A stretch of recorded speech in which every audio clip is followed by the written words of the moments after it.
Chloe, Mugambi, so happy to be back together. It's so much fun every time the team has an opportunity to gather and to enjoy conversation, wisdom, and experience. Following all of the COVID era and finally being able to travel fully, we are now embarking again on some trade missions and trips for some of our clients. Chloe, in your opinion, what are the key market challenges our clients face? Yeah, I think top of the mind challenges that we're helping bridge the gap for our clients might be market access and trade barriers. So understanding the market that we're targeting, and particularly for that market, what the quality or compliance standards are so that we can adapt to those, and understanding just overall challenges or any existing barriers that might exist so we can ensure that, the commodity gets from growers and producers to our target markets. I also think under that umbrella is our competition, and when we look into a market that we might focus on, understanding who our competitors are and what they bring to the table versus what we might, and understanding that landscape just helps us better access markets. I also think that supply chain instability is a very large challenge that we are facing. And with that comes rising geopolitical tensions, which can disrupt import or export markets, and also climate-related disasters or severe weather conditions is something that we've helped our clients face, as well as we have more and more droughtful conditions or flooding that might help that might hinder the supply as well. And then, of course, logistical bottlenecks. So any kind of lulls in transportation are all things that we are seeing regularly and helping our clients tackle. Great. Well, we're very lucky to have someone like you specializing in all of these trade elements and helping us craft the support that each client needs in order to access the market. In addition to that, of course, there is all of the communications aspect of our work that you are leading, Mugambi. So what could you describe, what does our team do in market development? A lot of what we do is centered around social media, which then defines the how.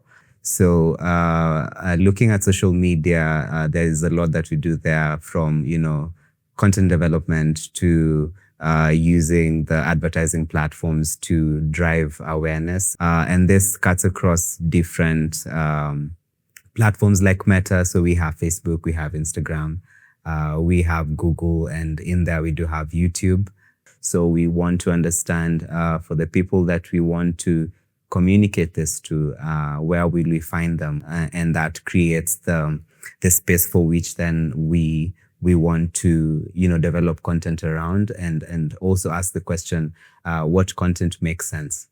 Should we be producing, videos that, long form? Should we do short form videos?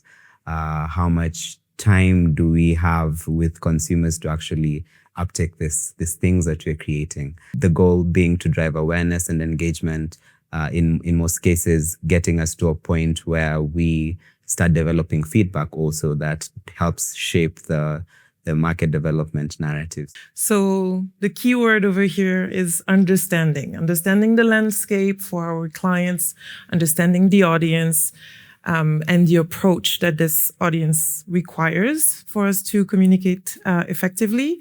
From both of your perspectives, how would you describe the way emerging supports sustainable market developments? Because this is one of our core values. Sustainability is always at the center of our activities.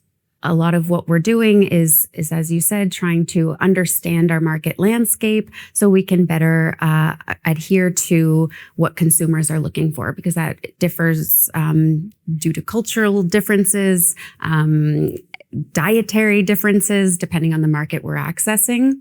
And so a lot of what we're doing is on the trade advocacy piece is a lot of relationship building. So we're looking to build relationships with trade commissioners and policy officers, as well as importers or manufacturers for any respective target market.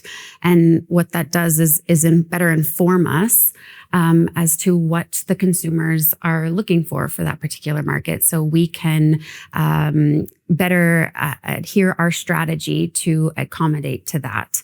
And I think that having long-standing relationships only helps us have more insight and access to those markets. So I think that in itself is a sustainable practice, is maintaining these relationships. And then if I may just add that constantly reassessing market trends. So, on a quarterly basis, we're compiling market insights to see how the markets are progressing, and whether it is an annual basis or maybe as it aligns with our grant cycles, we're looking into whether we're progressing in a market or we're seeing regression, and reassessing whether our tactics are working, and if not, adjusting and adapting, which I think also in hand helps have a sustainable development strategy. And constantly keeping this conversation open to understand how we can support, what are the needs of each of the stakeholders in order to action all of the actionable elements sustainably.